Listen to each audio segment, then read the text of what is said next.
शङ्खचक्रं सकरीटकुण्डलं सपीतवस्त्रं शिरसिरुहेक्षणं सहारवक्षस्थलकौस्तुभश्रियं नमामि विष्णु शिरसा चतुर्भुजं सच्चिदानन्दरूपाय विश्वोत्पत्त्यादिहेतवे तापत्रयविनाशाय श्रीकृष्णाय वयं नुमः। सभी मित्रों को राधे राधे, जय श्री कृष्णा। मित्रों, आज पुनः आपके बीच एक नया विषय लेकर के उपस्थित हूँ। आशा है कि आप सबको अच्छा लग रहा है और अच्छा लगेगा। आने वाले 25 नवंबर को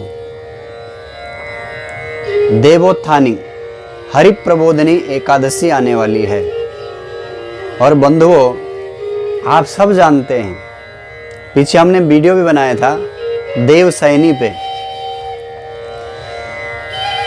आषाढ़ शुक्ल एकादशी को भगवान सो जाते हैं और इसकी कई कथाएं आती हैं।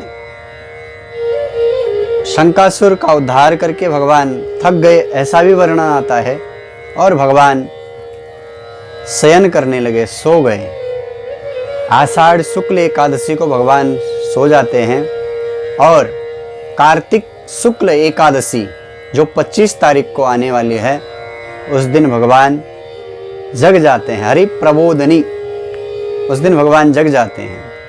ये बीच के जो 4 महीने हैं, इन 4 महीनों में हमारी जो हिंदू सनातनी परंपरा है, इन 4 महीनों में शुभ काम नहीं किए जाते हैं, जैसे शादी ब्याह इत्यादि, ये सब नहीं किए जाते और नहीं भी हुई है पीछे।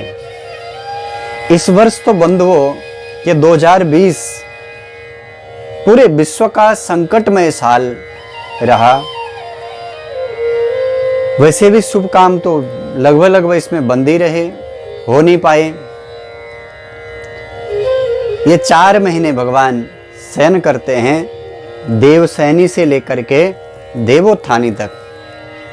25 तारीख को भगवान जग जाएंगे और इस दिन से हम हिंदू लोगों के सभी जो संस्कार हैं, जैसे शादी है, यज्ञोपवीत है, बड़े बड़े जितने भी संस्कार हैं और शुभ कर्म जो भी हैं, वो सब देवोत्थानी से खुल जाते हैं, हरिप्रबोधिनी एकादशी से खुल जाते हैं।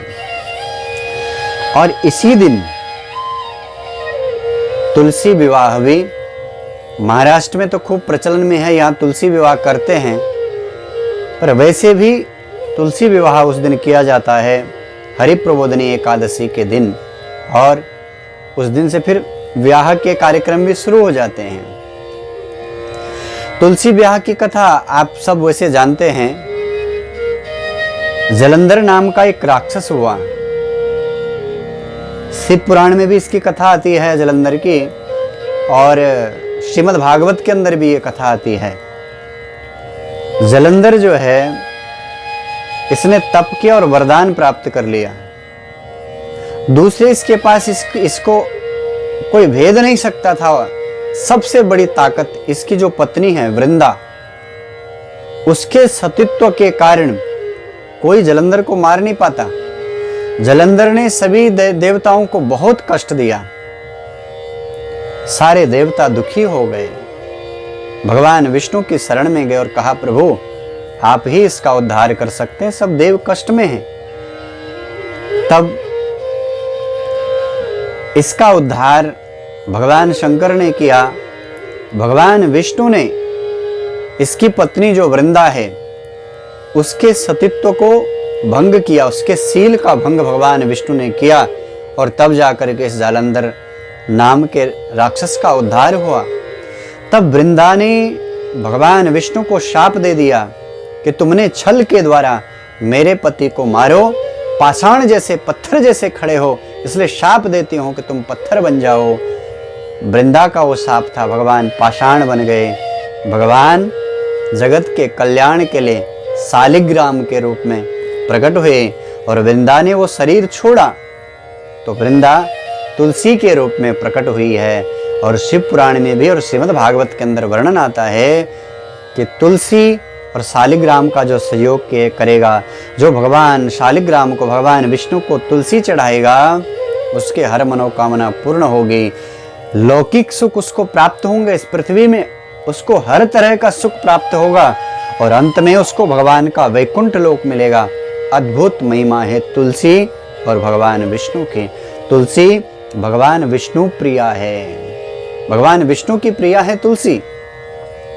भगवान विष्णु तुलसी चलाने से बहुत जल्दी प्रसन्न होते हैं, इसलिए आपको भी अवसर मिले तो भगवान विष्णु को तुलसी अर्पण जरूर कीजिए। और कल ये जो एकादशी आती है, बहुत बड़ी एकादशी मानते हैं इसको। वैसे वर्ष में हर एकादशी को एकादशी व्रत करना चाहिए, पर अगर नहीं बनता तो देवशयनी और देवोत्थानी ये 2 एकादशी तो कर ही सकते हैं। एकादशी का व्रत कीजिए। और इस एकादशी को 25 तारीख जो आने वाली है, देव हरि प्रबोधिनी एकादशी, उस दिन आप भगवान विष्णु के पूजन का बहुत महिमा उस एकादशी को बता। हर एकादशी को है, पर देव प्रबोधिनी को विशेष महत्व है, क्योंकि भगवान सो करके जगते हैं। जगत के कल्याण के लिए भगवान जगते हैं। इस दिन तुलसी विवाह भी किया जाता है और इस दिन को देव दिवाली भी कहते हैं। हमारे उत्तराखंड में इसको एगास के नाम से जानते हैं। और जैसे दिवाली मनाई जाती है उसी तरह से इस दिन भी खूब दिए लगाए जाते हैं। और फिर जैसे उत्सव उस दिन मनाया जाता है वैसे इस दिन मनाया जाता है। महाराष्ट्र में भी इसको देव दिवाली के रूप में मनाया जाता है और यहाँ लोग खूब धूमधाम से, बल्कि महाराष्ट्र के जो बाहर के क्षेत्र हैं वहाँ पे यही दिवाली मनाई जाती है, खूब धूमधाम से लोग मनाते हैं। और इस दिन देव दिवाली के दिन, क्योंकि जो पीछे वाली जो दिवाली गई उस समय तो भगवान विष्णु सो रहे थे, सोए थे भगवान विष्णु, वहां लक्ष्मी जी की पूजा हुई है, तब भगवान सोए थे। पर जो ये देव दिवाली है, इस दिन आप लक्ष्मी और नारायण दोनों का पूजन करिए, साथ में भगवान विष्णु और लक्ष्मी जी का साथ में पूजन करिए, तो आपकी जो भी मनोकामना होगी भगवान विष्णु उसको अवश्य पूर्ण करेंगे। भगवान विष्णु का पूजन कैसे करना है, लक्ष्मी जी का पूजन कैसे करना है, ध्यान करना। भगवान विष्णु लक्ष्मी की अगर प्रतिमा मूर्ति है तो उसको विराजमान करके सुंदर मंडप बनाइए, भगवान गणराजा का पूजन करिए। मंत्र नहीं आते है तो ओम गम गणपते नमः।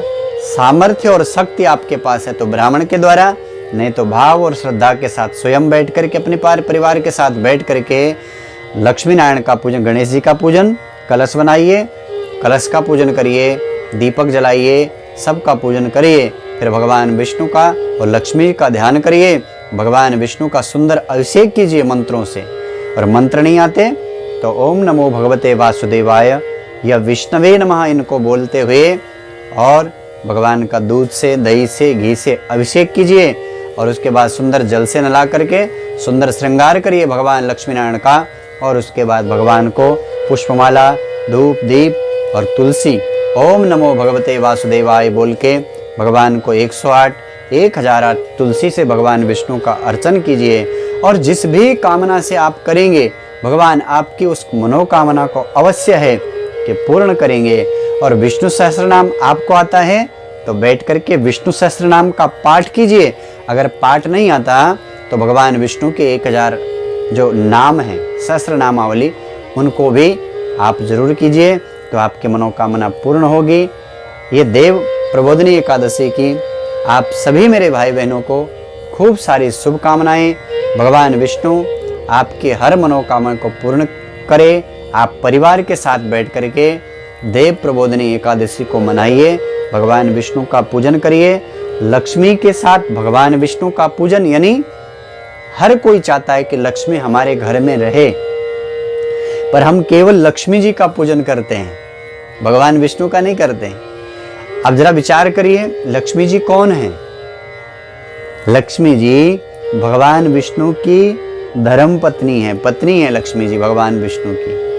अच्छा, आप किसी की पत्नी को बिठाओगे, पति को नहीं बिठाओगे तो कितनी देर रहेगी? थोड़ी देर रहेगी, फिर चले जाएगी। इसलिए आप नारायण के साथ लक्ष्मी जी का पूजन करिए, तो आपके घर में स्थिर लक्ष्मी रहेगी, वृद्धि वाली लक्ष्मी रहेगी। तो आने वाले ये पवित्र पावन दिन पे देव प्रबोधिनी एकादशी के दिन आप लक्ष्मी नारायण का पूजन करिए। तुलसी विवाह भी अपने घर में कर सकते हैं। शालिग्राम भगवान के साथ तुलसी विवाह भी आप अपने घर में कर सकते हैं। भगवान आप सबकी मनोकामना पूर्ण करे, आप सबके जीवन में खूब सुख और समृद्धि रहे। मित्रों, एक बार पुनः निवेदन चलते चलते आप सबसे कि अगर अभी तक आपने मेरा चैनल सब्सक्राइब नहीं किया तो मेरे YouTube चैनल को सब्सक्राइब जरूर कीजिए, क्योंकि आने वाले 10 दिसंबर से और 18 दिसंबर तक बॉम्बे थाना में हमारी हर वर्ष कथा होती है। इस वर्ष कोरोना महामारी के कारण कुछ अलग तरह से वो कथा हो रही है। यहाँ पूजन तो होगा, जो नित्य के यजमान होंगे केवल वही आएंगे, और सायंकाल जो कथा होगी इस बार श्रीमद् देवी भागवत की कथा होने वाली है। तो आप मेरा फेसबुक पेज आचार्य देवेंद्र गिरिधर, उसको भी आप फ्रेंड रिक्वेस्ट कर दीजिए तो मैं एक्सेप्ट कर लूँगा, क्योंकि उस पर भी वो कथा लाइव होने वाली है। और दूसरी, हमारा जो यूट्यूब चैनल है आचार्य देवेंद्र गिरिधर, उसको आप सब्सक्राइब जरूर कीजिए, ताकि आप अपने घर में बैठ करके उस देवी भागवत की पावन कथा का लाभ आप ले पाएँ। इसलिए मेरे चैनल को सब्सक्राइब जरूर कीजिए, और अपने मित्रों से, अपने दोस्तों से भी आप रिक्वेस्ट जरूर कीजिए चैनल सब्सक्राइब करने के लिए, ताकि देवी भागवत सुनने के अधिक से अधिक लोग उसका लाभ ले पाएँ। पुनः बहुत जल्दी आपके बीच में आऊँगा कुछ नई चर्चा के लेकर। तब तक आप सभी मेरे भाई बहनों को राधे